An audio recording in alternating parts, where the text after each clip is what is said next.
What's going on, everybody? Welcome to Brandon's Face. It's the podcast about a playlist. I'm Jonathan Beardsley.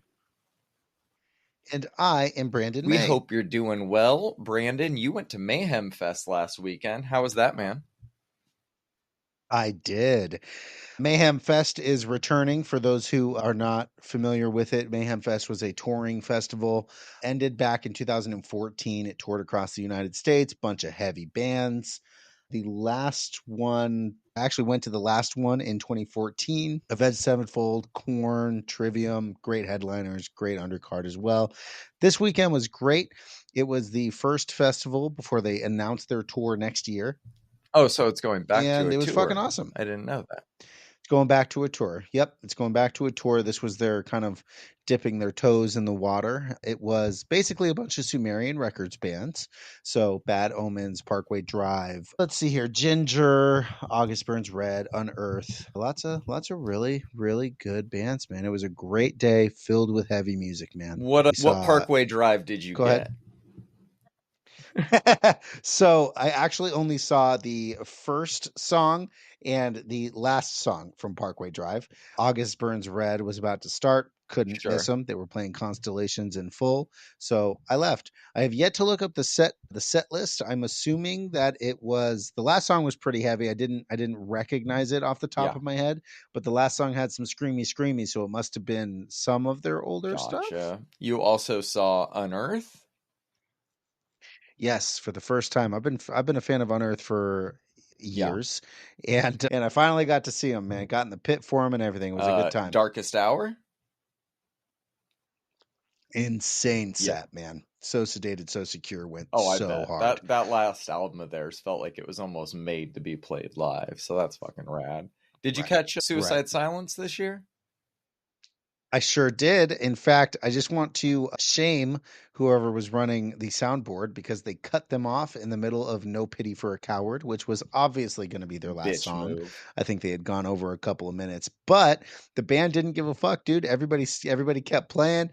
Eddie kept screaming. Drummer kept slamming his sticks on shit, and the mosh pit kept going through the breakdown until the song ended, even though there was no sound coming out of the speakers. Did you stick around for Bad Omens? I actually left about half an hour after they started, maybe 40 minutes after they started. The venue I was at, the Glen Helen Amphitheater, is known for its god awful traffic. There's one lane to leave, and there's thousands of people, potentially hundreds to thousands of vehicles. So we left a little early. Did not catch all of them, although I'm not a gigantic Bad Omens fan. That's a pro over 30 move to leave a little bit early during the headliner. I respect it, man. I respect it. Right, my knee was hurting already. Your knees and back should have been hurting like by 6 p.m. at that motherfucker.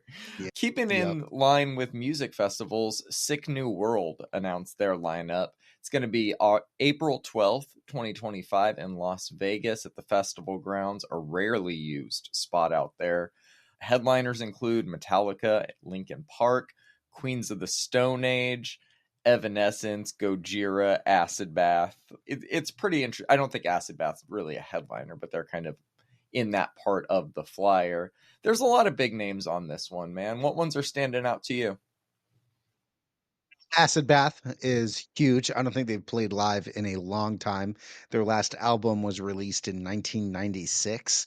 So it is wild that they're coming back. Hopefully we get another album, although it will never quite be as good as the When the Kite String Pops album of theirs. But, it is the way that it is. Yeah, I say this as an Under Oath fan. They feel a little out of place on this lineup. Yeah, I would agree. There's a couple of ones that kind of stand out as sore thumbs to me. Flaming Lips. Yeah. 311. Hey. There's always some room for 311 in there. Right, but no, you are correct. It's odd. There's even some of the Mayhem Fest ones. I see Kitty on here as well. Yeah, it seems like it'll be a good time though. Nonetheless, AFI always delivers. Metallica at this point. They're kind of on autopilot, but their show is massive and I rarely hear complaints about it. I think Gojira is the must-see, though. Well, I'll complain about Metallica Of course shows. you will. Gojira is my must-see if anybody cares. I think post-Olympics, what else do you need? They are going to give you the best show. Anything else on them? I hope they're at night. I hope Gojira is at night. I saw them in 2019 at Aftershock Festival, and they had them in a time slot during the day. Felt like it would have been such a crazy show if they were at night. Oh, I bet. Yeah. Also, may I suggest Cannibal Corpse? Always. That's going to be a fun. Oh yeah, that's going to be a party. Bring multiple beers to that show because it will be a very, very It's fun going to be party. a lot of fun. Anything else before we get into the show? No, let's get into it. We're going to kick it off with my song of the week. It's the new one from Dom Dalla and Tove. Cave is the name of this one. This guy just gets it, man. This song is great. I thought Tove killed it as well. I feel like I was a little curmudgeon-y on the her and SG Lewis project, but it's grown on me a little since, although I think this clears anything else she's released this year, for me at least. What about for you? You're my favorite curmudgeon, John. Drum and bass is so hot right now. Tove Lo kills this. Dom Dalla kills this, obviously, as well. I can't deny it. It's trend jumping, but they all do it. So why shouldn't he's Dom? on the 2-song-a-year release schedule right now. So no matter what he releases, I'm going to be pretty happy to get it at this point. All right, new one from Clooney and Greg. This one's still my baby. Fun shit, as always, from Clooney. I wanted some more of those horns that come in midway through, though. What about you? Right? Yeah, man, this is an absolute banger.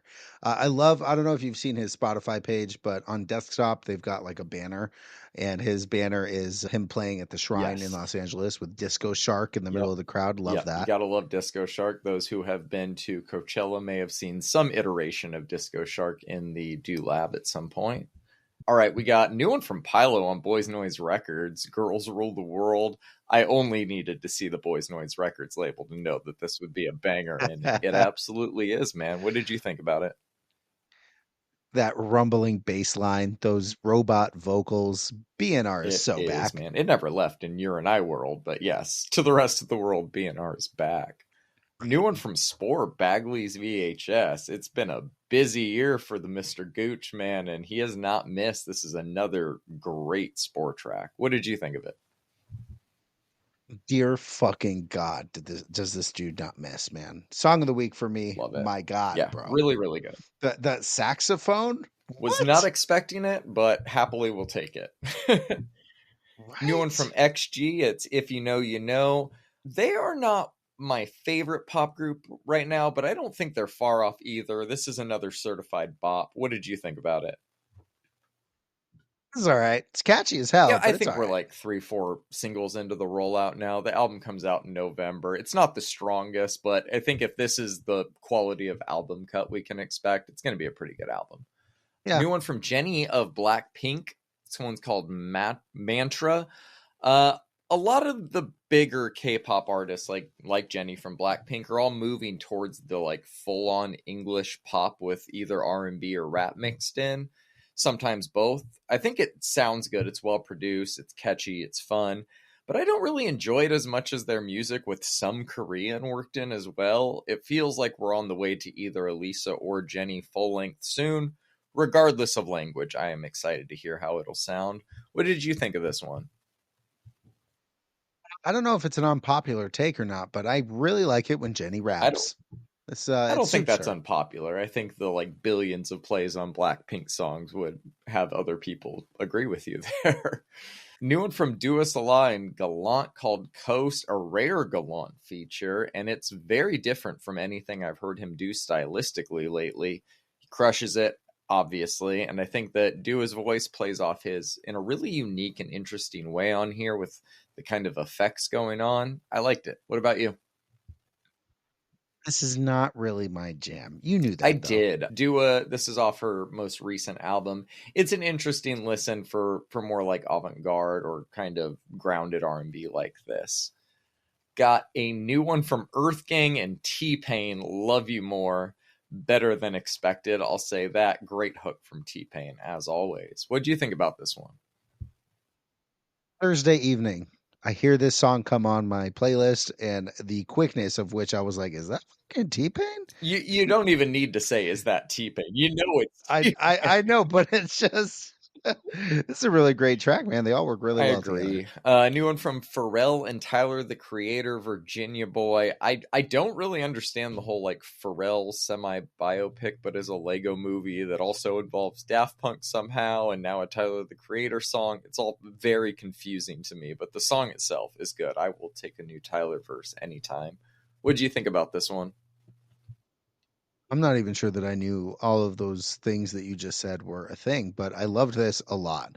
Tyler on a Pharrell beat has to be like one of my Yeah. favorite combos. Yeah, and seeing an explicit warning on a song with Lego art is just jarring. So I don't know what the hell's going on anymore. But all right. New one from Skepta and Flo Milli, Why Lie? It runs a little long, and I think that some of the bars Skepta repeats wore on me a little bit faster than I wanted, but it's probably my second favorite track he's released this year behind Gas Me Up. I think Flo Milli does a great job with her verse. And even though some of Skepta's parts wear on me, it's a very solid performance from him. What did you think of this one? Lyrical concept and the production aren't really my jam, but I do think that Skepta has some moments on this where he really shines. Fair. Yeah, I think so too. He announced Knife and Fork with that single Gas Me Up back in January. Still no release date for that one. I'd be honestly shocked if we get it this year at this point, but I guess getting a new single like this does mean we're still somewhat on track, but I'm not quite sure what happened with that.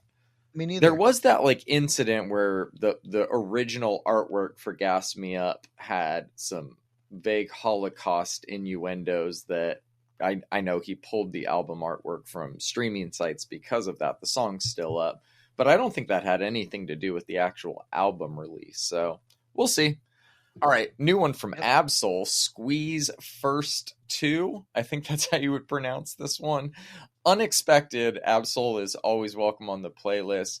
It's straightforward, but it is quality, man. Few things are better than a great rapper rapping over a jazzy beat like this. What did you think of it?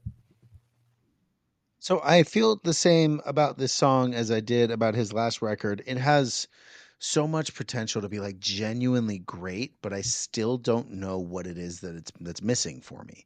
Something is making me not engage or connect with it, and I can't for the life of me. I listened to the song like 7 times, 8 times, thinking like I should like this. Like you said, great rapper, jazzy beats. What's not to like? Something's missing for me, man. That's fair. I just feel like post 2010s TDE, a lot of those rappers are so different now. Like the Schoolboy album being the masterpiece that it is was inevitable, but like it wasn't always guaranteed that we would get that. And I think, Absol, he released an album a year or two ago and it was very good, but it felt very different than that run that we would consider as prime now. J-Rock has not released an album since Redemption, which is a shame because that was great. I just think all of them are in such different places, and I think it's our like version of translating how they're in a different place now than they were, 5 years ago when we were really loving their music. Is just that like they've changed, but I think just so much of it's changed, and they're older now too. Absol's case, I feel like Everything's changed. We've all changed. We're all washed. Yeah, Under Oath is performing their 20th anniversary tour of They're Only Chasing Safety in Portland tonight, and I feel old, man. So it comes for us all. I think Absol is still very sharp. He's not that old, but I don't think he's really in his prime anymore, is what I'm getting at. Somebody who might be in their prime right now is that Mexican OT. Maxo Cream and Lil Kiki on this one, War Wounds. OT makes me more of a fan with every new verse I hear. It's so fun, man. The beat on this one's great. That hook is really, really fun. Guest verses are equally as good. This is how rap felt in the 2000s, but with like a twist to it. Obviously, I like that. What about you? Thank you. Yes, this is fantastic. This is so much fun. That Mexican OT rapping about being emo and then switching up to jumping in a Porsche is amazing. Yeah, again, just a bar that I was not expecting, but I will I have to tip my cap to. So props to OT on that one. Right. New one from Corday, Mad as Fuck. I do not really like this one, but I've seen some decent reception to it online. Where do you fall on it? I love it when Corday gets in his feelings. You know Mhm. what I mean? I think maybe a project or two ago, he really had this like really emotional and really kind of vulnerable rap album. I also like this. It's different, but I do like it. It is So different, and I like some of his solo stuff, but I feel like my thing with Corday is I feel like he plays well off of other people so well that I tend not to enjoy his just straight up solo stuff quite as much. But this was okay, but not in the upper tier of my favorite Corday songs by any means. yeah. All right, we only got like 2 rock singles on the playlist this week, but one of them is from Armor for Sleep. It's called What a Beautiful World. The title of this track had me thinking it would absolutely suck, but it turned out to be another very solid Armor for Sleep song. What did you think about it?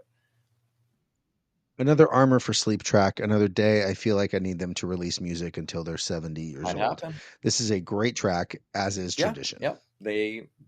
They are legends, man. New one from Dosser, Learn to Breathe. I'm honestly shocked this one wasn't your song of the week. It's really good, right? This band just gets it, man. Great riffs, lots Yeah. of passion, good Yeah, stuff. dude, great song. I love the guitars on this one. You got to let them wash over you on a track like this. Great Dosser music Right. here. Oh man, moving into the EPs, more shit that just makes me feel old. It is the anniversary EP part 1 of Money Sucks by Dylan Francis. I got really excited to see Rusko on this EP.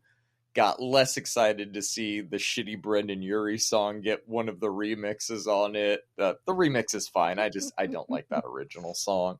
And I was even less excited to see that yes, Money Sucks is 10 years old now. That's insane. I remember seeing him live during the rollout for Money Sucks. I have video of him playing Set Me Free before it was even out.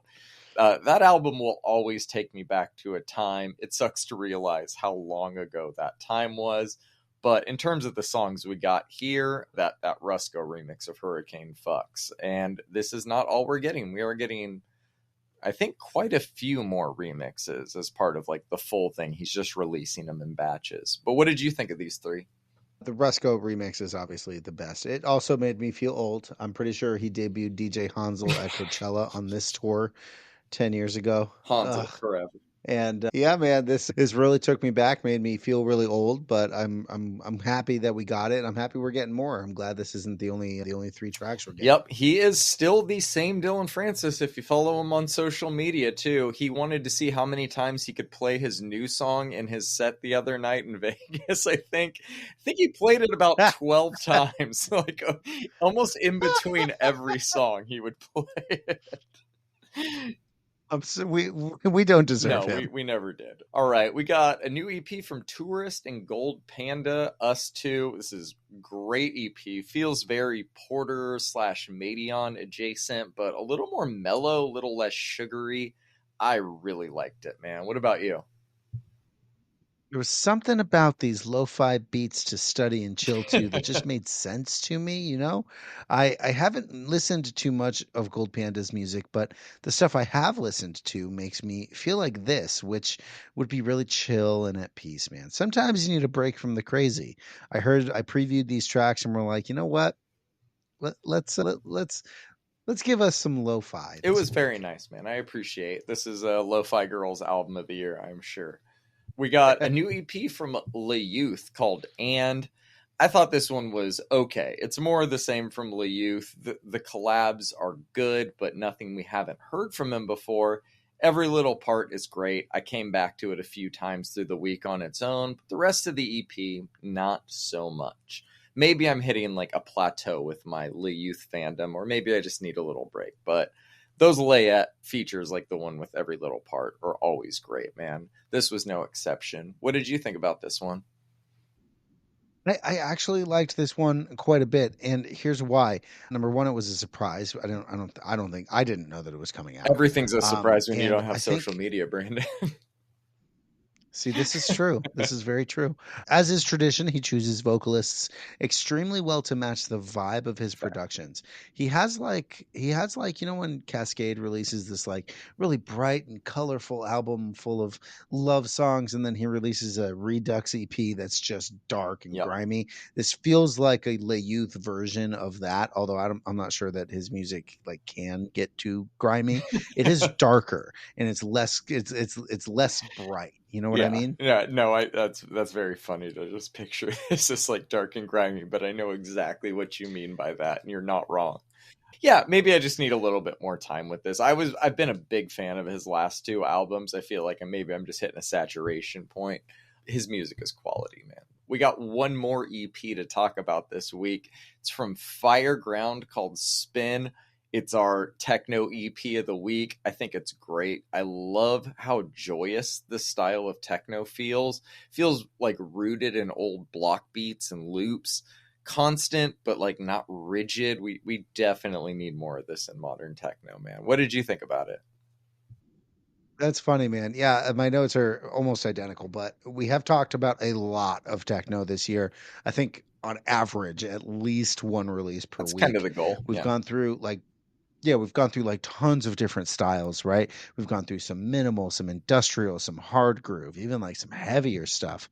But we haven't covered much of this style. This is like mid 90s Yes. Detroit style techno, man. And it's fun, it's bouncy, it's full of color, it's bright, it's light. I'm just a huge fan of this release. And like you said, I would love more of this to Yeah, dude, happen. I would as well. This was a great pick. Yeah, I think that the goal is always to have one techno EP a week on, but sometimes we've had more than that. So God only knows how many we've done this year. I know you're starting to work on like Right. quarterly techno things.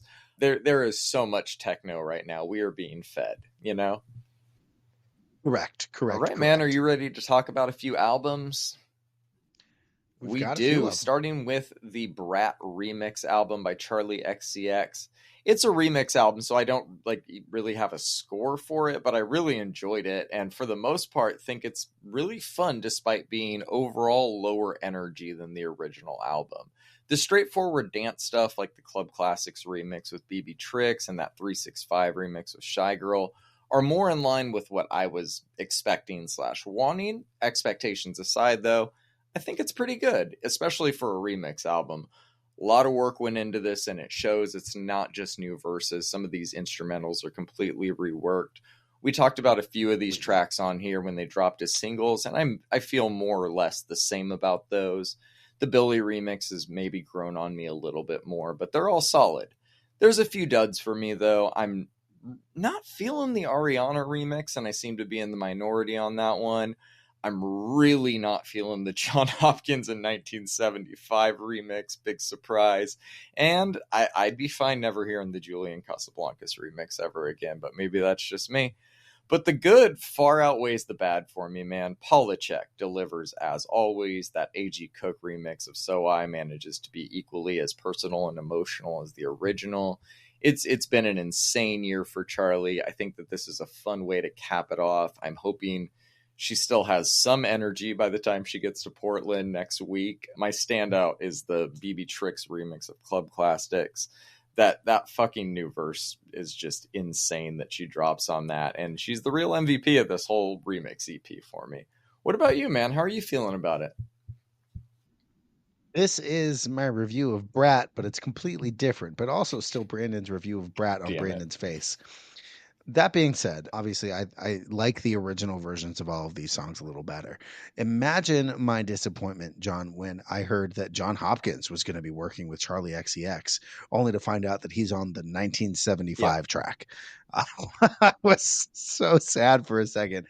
But honestly, it's really not the 1975. It's more so Matty Healy, and it's more so John Hopkins providing some of the things that he does with Matty on vocals. And I actually ended up liking that song more than I thought I was going to. Maybe it was because my expectations got sent all the way down to hell. Possible.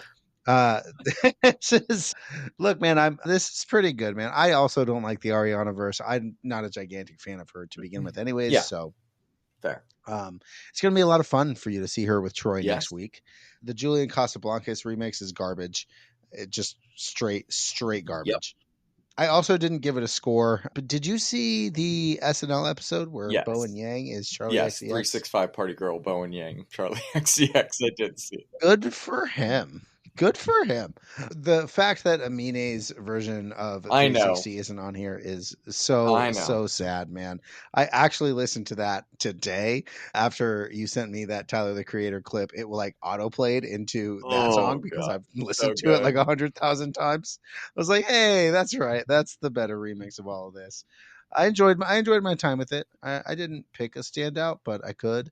There is I actually really like the 360 remix with Robin. Yeah. I'm surprisingly the Young Lead and Blade verses are like both of those remixes are very solid, and I wasn't really sure what to expect. I think the Robin Young Lean one's been out for a while. I don't remember if we talked about it. Yeah. There's been more activity with this album since this drop. Are you aware of this? Yeah, so Kesha was tapped to do a remix of, let me see. It just dropped today. Let's see here. Spring Breakers. Kesha did a remix of Spring Breakers that just dropped like a day ago. It's pretty trash, and it's like kind of Kesha trying to get back to like her old TikTok, like that style. But I only say this because it leaves an interesting thing, which now that Spring Breakers has been remixed, that only leaves one track that has not been remixed, and that is the first deluxe edition track, Hello Goodbye. A bunch of people on Twitter are trying to campaign for Porter to be selected. And it makes sense. People have found like mashups that kind of work for it. I think if there's one person left to get any juice out of this Brat project, for the one song left to actually be remixed, give Porter Robinson the keys. It would tie up the whole Charli like emailing him in 2012 and him not seeing it thing so beautifully right now, and I think we all need it, to be honest. Do you think he checks his email? Oh my God, yeah, now? he I think even though that like screenshot of Charli tweeting that kind of went viral like earlier this year, I don't think he really realized it until like a week or two ago, and then just like posted like feverishly checking my emails right now. And I don't think so, man. I don't know what's going on with that. I would imagine that his personal email is probably separate from his business one, but yeah, I hope whatever happens to get those two to align, because we need that remix. That would be fantastic. And yes, agree. as I said earlier, she is playing Portland. This tour has been notorious for guests at almost every stop. The Amine remix did not make the album, but there's one guest and one guest only that would make sense for the Portland show. That would be incredible, man. You know I'm going to probably die if that happens. So, well, yes, you better tell me. I will. There will be video, I assure you. All right, let's move on, man. We got this new GloRilla album, Glorious. It took a long time for her sound to grow on me, but now that it has, I've been having a really good time every time she puts out new music. I'm not saying it's all great, but I think she does hit more often than not. That's the case with this album for me. It starts off really strong with Hold On. Has one of my favorite bars of the year, which is, these dudes ain't got no type, they want a stupid bitch. It's just incredible. Very true. The track with Sexy Red is okay. The song with Money Long is okay. That 2-song run of Down on Me and Glow's Prayer loses me a little bit, but How I Look with Meg pulls me right back in. That transition into I Ain't Going is fantastic.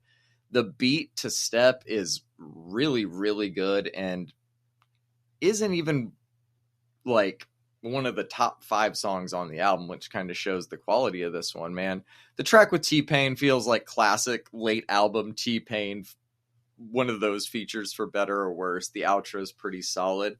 I think the whole album is pretty solid overall, man. It's a 7 for me. My standout is Hold On. What about you? What did you think of this one?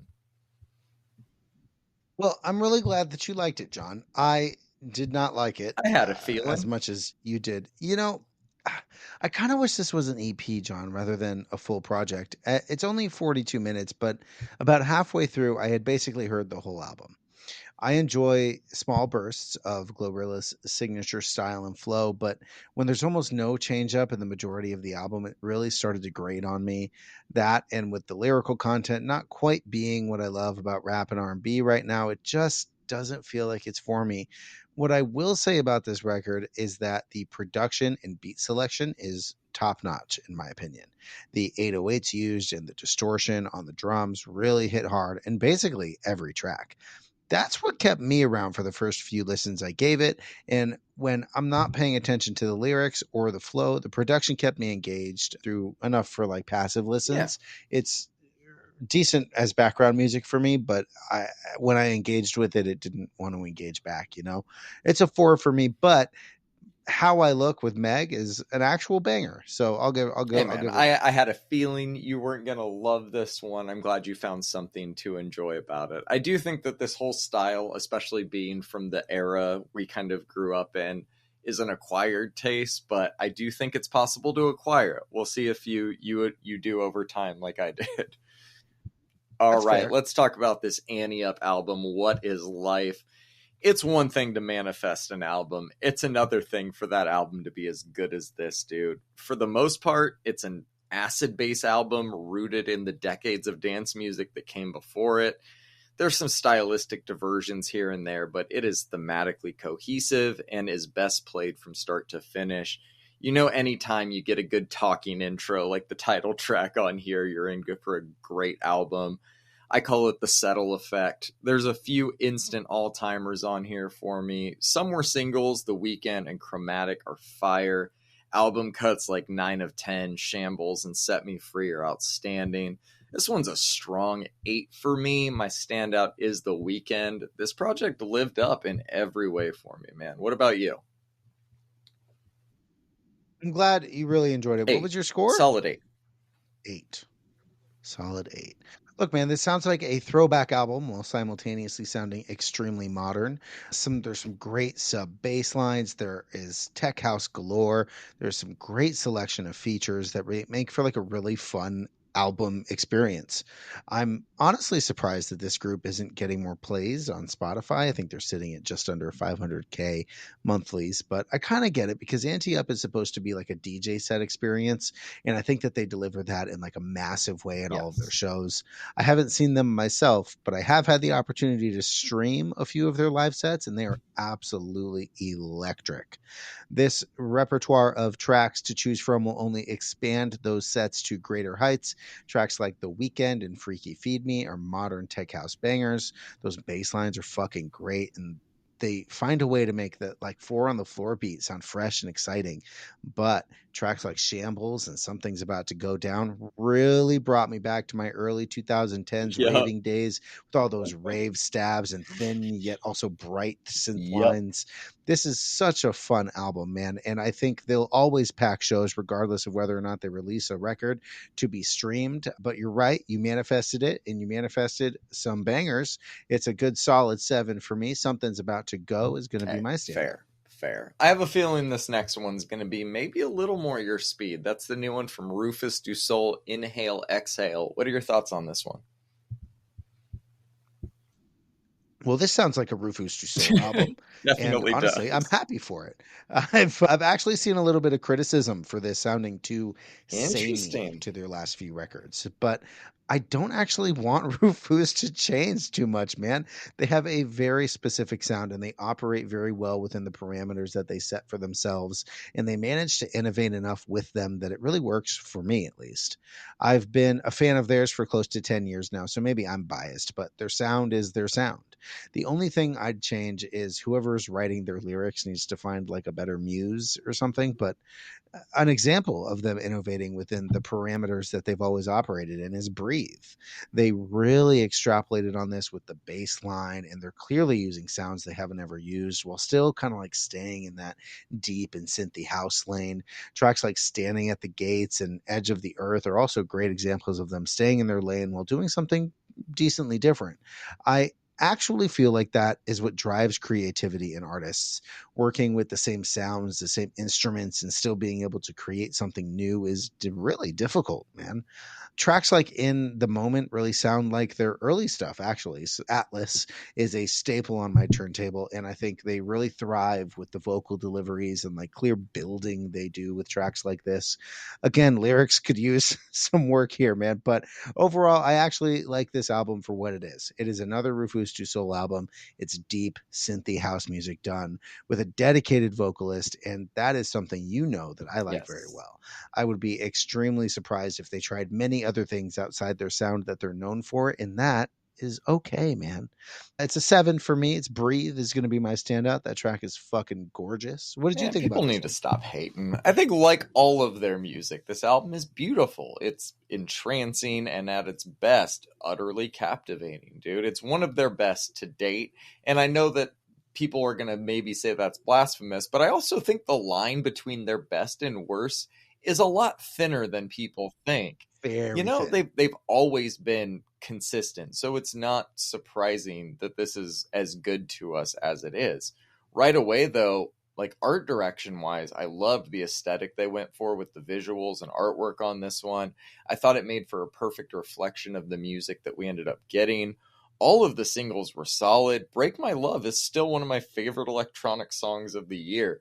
I wish that they were a little more diverse when it came to the vocals, as do many people apparently, but I can't hate on what they're doing when they're doing it this well. The album it's a 7 for me, but that doesn't really mean much. It's a great RÜFÜS DU SOL album. My standout is Break My Love. It's a good song. It's a really good It's song. really good, man. I had it. I've been working on like our best of the year stuff, and man, I keep throwing that one on, and I'm like, yeah, still fucking bangs. Love it. Yeah, it's towards the top Yes. for sure. All right, man. We got a new Real Friends album, Blue Hour. How are you feeling about this one? So they had said that they were going to be dropping a slightly heavier album, and I knew that it wasn't going to be like heavy per se, but I can't say that they actually, did deliver, man. I have been pretty stoked about this record, and I'm happy to say that they most definitely delivered. The hardcore tinged pop punk sound has just been so good Mhm. lately, and this is another one. Clearly, someone hurt whoever wrote these lyrics, and that has spanned the entirety of the lyrical content on this album. And I think that makes for an extremely passionate record of love, loss, and what feels like real pain while I listen to it. The guitars seem tuned a little down, and that helps make it feel heavier while not actually being chug chug heavy. The drumming and the two step on songs like Cold Blooded and A Place I Don't Think Exists and Never Has Become Always are fucking great, man. Even like the slower tracks like Asymmetry really get the assignment and have that like distorted sound to them while still slowing everything down for a second, Mhm. At just 37 minutes, the self-released album by Real Friends is extremely good, man. And it's really easy to listen to over and over again because of its short runtime and just how really passionate it is. It's between a 7 and an 8 for me. Never Has Become Always is going to be my standout. What do you I think have about it? been on a huge pop punk, emo, post hardcore kick the past few weeks, so this album really hit for me. I enjoyed their last couple of albums, and they really show no signs of a dip in quality coming anytime soon. Even the album cuts on this one are great, man. A Place I Don't Think Exists is my favorite song on the album. The singles were great, though. I can't remember if we talked about When You Were Here as a single, but I've really been enjoying that one this week. Same with Never Has Become Always. I think Radiant's up there for me too. It's all really really good. Between a 7 and 8 for me as well. A Place I Don't Think Exists is my standout. I think that song really nails in that like slightly heavier sound that they were going for on this one. Yep, that's true. And keeping in line with heavier sounds, we got this new one from Touché Amoré, Spiral in a Straight Line. Let's just say it. It's a Touché album, man. I have always been a big fan of their sound, so I'm a fan of this one. Lament was not my favorite project of theirs, but I was still excited when they announced a new album. Lived up to whatever expectations I had for it. Singles are great. Disaster is one of their best songs in years. Even the more melodic moments are done well. It's also in the 7 to 8 range. My standout is Disaster, but that closer with Julian Baker is really, really good. And I don't know how you measure like maturity with Touché Amoré, but we've gone from like 11 song, like 20-minute albums to 11 song, 30-minute albums. So there's been some growth along the way, man. I'm proud of them. What did you think of this one? I fucking love that metric so much, John. Oh my god. All right, so I knew I was going to like this album and I was Yep. correct. What a fucking album here, man. I kept feeling like I was listening to Comeback Kid do The Shape of Punk to Come by the Refused every time I put this on. It's a massive compliment to Touche Amore, in case you couldn't decode that. The amount of pure passion coming out of every single band member on this thing has reminded me why I love post-hardcore so much. It's the passion, man. Hal Ashby gave me chills every single time that that chorus came on, man. We need to protect this dude's voice with everything that we have. It is honestly perfect for the energy of this entire record. The riffs where the guitarist kind of flows effortlessly through some heavy chugs into like bright and poppy power chords is just sublime. The way the bass takes center stage on tracks like Altitude. Are those fucking blast beats on Mezzanine? There are multiple 3-track runs on this that put a lot of the music from their contemporaries to shame right now, man. The fact that they got a founding member of Dinosaur Jr. to come in on Subversion is amazing. And they cap it all off with a Julian Baker feature on Goodbye for Now. It's just so good, man. I loved every second of this 31-minute runtime. It's an easy 9 out of Fuck 10 yeah. for me. My standout is either Hal Ashby, Mezzanine, or Subversion. I really couldn't decide. All great choices, man. All great choices. Good review, man. I'm glad you enjoyed it. I really did. All Thank right, you. the last album we're going to talk about this week is the new one from Chat Pile called Cool World. I will go first, but I'll keep it brief. This album fucking rocks, dude. Those fucking growls and the breakdown in the middle of Shame. Oh my god, dude. The sound of the guitars on camcorder on this one just give me chills. Mask, we talked about that one as a single. Still an absolute jam. Same with I Am Dog Now. I love the way Milk of Human Kindness just keeps getting heavier as it goes. Everything about that closing track just goes hard as fuck, man. This whole album is just hard as fuck. I'll sum it up as that. It's my album of the week. It's an 8.5 for me. My standout is the closer, No Way Out. But you could just throw a dart at the track list, man. They're all great. What did you end up thinking of this one? Oh my god. Sometimes we're just on the same wavelength here, man. Chat Pile has got to be in a weird spot. Their last record, God's Country, did extremely well with critics and the public alike. That unfortunately comes with like expectations and like anticipation of making a piece of art that will hold up in your discography. I think they did it. We open with the ever quotable I Am Dog Now, which seems to be the fan favorite since it's dropped as the lead single for the project. But as we get into the deep cuts, and it's the same, bro. It is banger after banger after banger. Like you said, the breakdown on Shame, heavy as fuck. Those growls are awesome. The opening bass riff for Frownland is incredible, man.